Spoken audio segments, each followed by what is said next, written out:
입니다. 김종호 인사드립니다. 박수!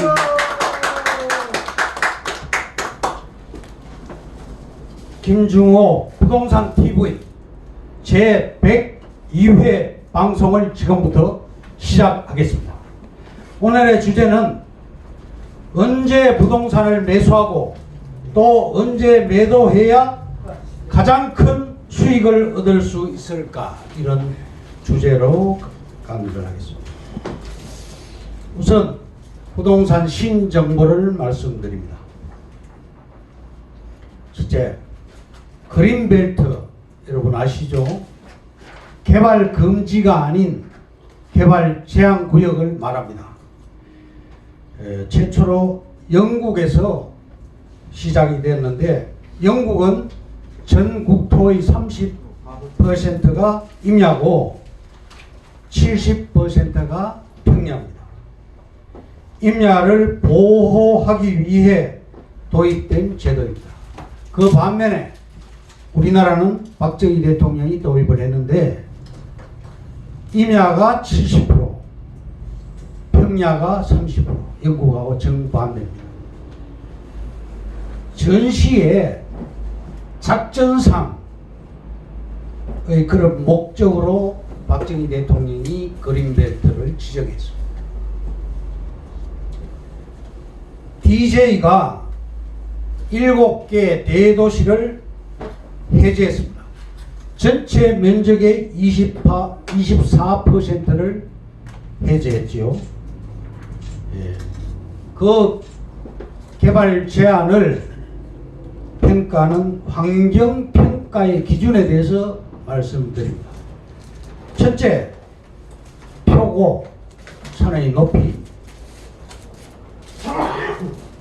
경사도, 예를 들면 용인시 처인구 같은 경우는 25도가 기준, 기흥구는 21도가 기준, 수지구는 17.5도가 기준입니다.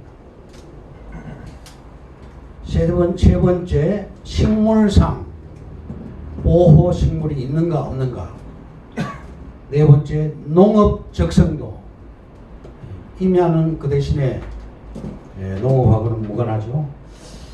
다섯 번째, 임업 적성도, 보호수림. 특히 소나무가 많은 지역은 해제가 안 됩니다. 여섯 번째, 수질 오염도. 지하수가 오염이 되었는가 안 되었는가. 지하수가 오염이 되었으면 그린벨트 해제가 안 됩니다. 오염이 안 됐고 그 지하수를 팠을 때 사용할 수 있으면 해제가 가능합니다. 1, 2등급은 보존 녹지, 생산 녹지, 공원입니다. 3등급에서 5등급은 용도 구분을 봤을 때 도시지역의 자연녹지, 도시가 확대 팽창함에 따라서 예비지로 놔두는 것이 도시지역의 자연녹지입니다. 4, 5등급은 개발이 가능하고 부분적으로 해제가 됩니다. 취락지구, 산업단지 경계선, 그린벨트 기능을 상실한 땅, 단절 토지, 도로가 들어가거나 철도가 들어가서 단절된 토지는 해제가 됩니다. 국토부 장관이 과거에는 정권을 행사했으나 지방자치단체장에게 그린벨트 해제 개발 권한을 위임을 하고 있습니다. 중앙정부의 허가 없이 개발할 수 있는 면적 9만 평, 30만 평방미터 이하는 개발이 가능합니다. 다음, 경제적 자유인이 되는 길, 부동산 투자에 답이 있다. 부동산 투자는 책 100권을 읽는 것보다 성공한 투자자의 강의를 듣는 게 좋고, 강의 100번을 듣는 것보다 투자를 직접 직접 실천해서 해보는 것이 좋다. 우리는 누구나 경제적인 자유를 꿈꿉니다. 하지만 누구나 경제적 자유를 누릴 수 있는 것은 아닙니다. 경제적인 자유인이 되기 위해서는 돈이라는 요소가 넉넉하게 필요한 까닭입니다. 때문에 우리는 경제적 자유인이란 목적지까지 가는 가장 빠른 길, 바로 부동산 투자에 주목해야 됩니다. 다음, 왜 이렇게 늦게 부동산에 눈을 떴을까? 억울하다. 아이들의 경제 교육은 빠르면 빠를수록 좋습니다. 부동산 불신을 부추기는 하락론자의 인디언 기후제 지내기를 멀리하라. 당신이 부자 되는 길을 막는 하락론자의 집값 폭락설의 실체. 부동산 가격은 곧 내릴 것이다. 결과는 어떠냐? 지난 30년 동안 우리나라 전체 부동산 시장은 꾸준히 상승해 왔습니다. 서울의 경우 10년 동안 아파트 값은 1년 평균 2,260만 원이 올랐습니다. 과잉 공급 정말 사실일까? 과잉 공급에 대해서 모든 지역에서 아파트가 넘쳐난다고 해석하는 것은 곤란합니다. 다음, 본전 심리에 휘둘리지 말자. 당신이 부자 되는 길을 막는 하락론자들의 주장을 의심을 해봐야 됩니다.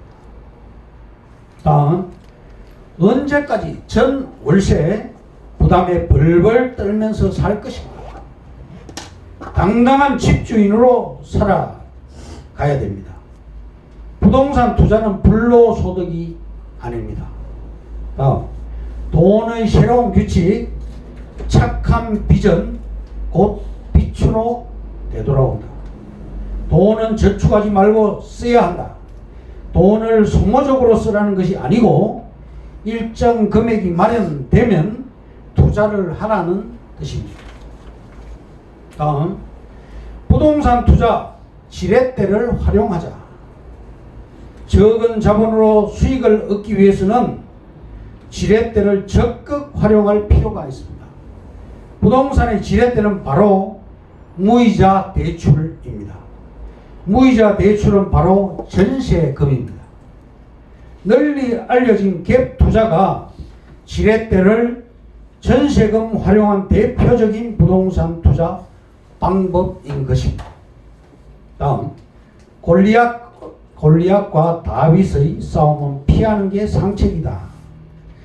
착한 비전, 곧 빛으로 되돌아온다고 하였죠. 부동산 투자는 다릅니다.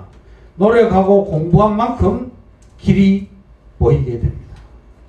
투자하면 할수록 승률도 점점 늘어나게 됩니다. 정부에서 부동산 투자를 하면 소위 투기꾼으로 몰아가는 분위기 탓에 일반인들은 섣불리 발을 들여놓지 못합니다. 덕분에 좋은 물건을 싸게 매입할 수 있으면 아직 기회가 많은 미개척지가이기 때문입니다. 다음, 아무 부동산이나 사지 말고 돈이 되는 걸 사야 됩니다. 첫째, 부동산은 도망가지 않습니다. 둘째, 국토개발계획과 도시기본계획에 주목하라. 셋째, 재개발 과연 금 만드는 도깨비 방망이인가? 일반인들은 현재를 살아가지만 투자자는 미래를 거닐어야 합니다. 일반인들은 보상심리가 작용합니다.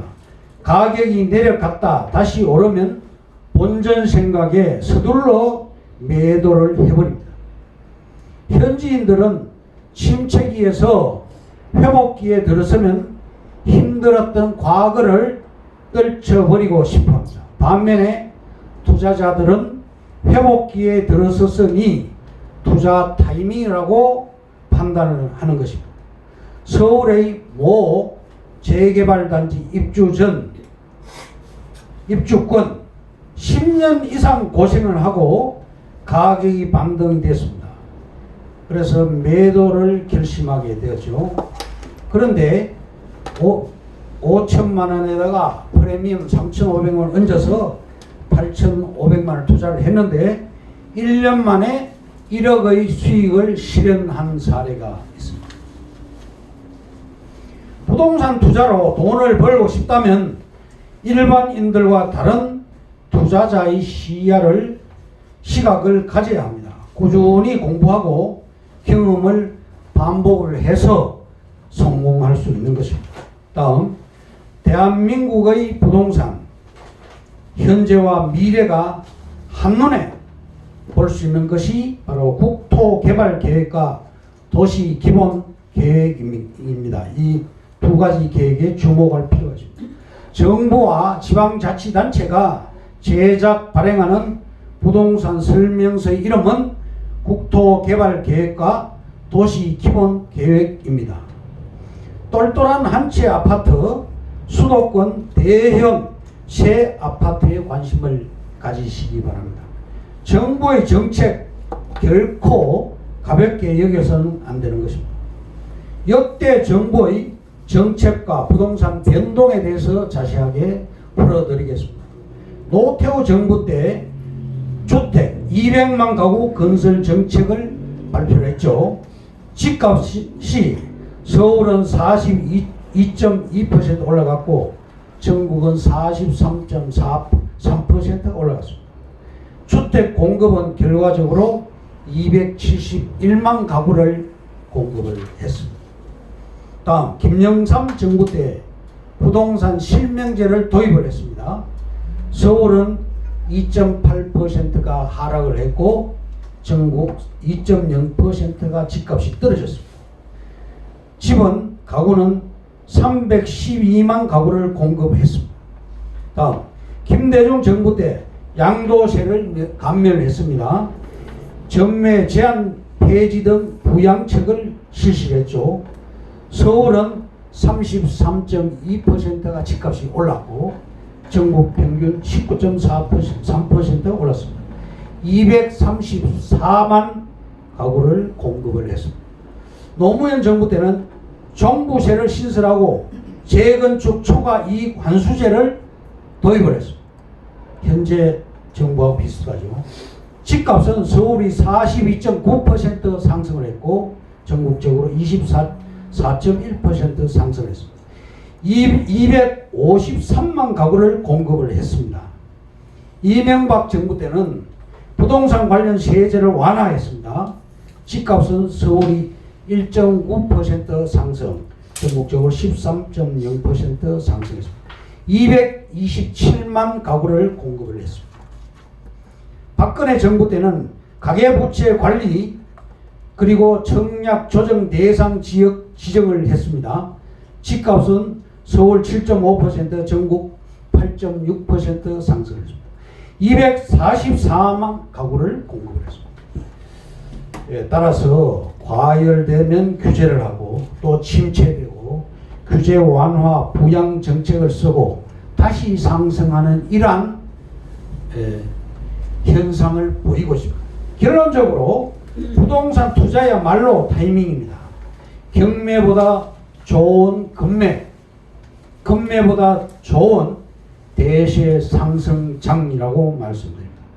인생은 타이밍입니다. 그런 말처럼 부동산 투자 역시 타이밍이 매우 중요합니다. 부동산 투자 수익을 결정짓는 핵심 요소는 바로 매수와 매도 타이밍이라고 해도 과언이 아닙니다. 언제 부동산을 매수하고 또 언제 매도해야 가장 큰 수익을 얻을 수 있을까요? 내 집 마련 최적의 시기는 바로 지금입니다. 부동산 투자 불패 키워드는 대세 상승장입니다. 매수자 우위 시장에서 매수를 하고 매도자 우위 시장에서 매도를 하면 성공하는 것입니다. 이상으로 제102회 부동산 방송을 끝내겠습니다. 감사합니다. 김종호였습니다.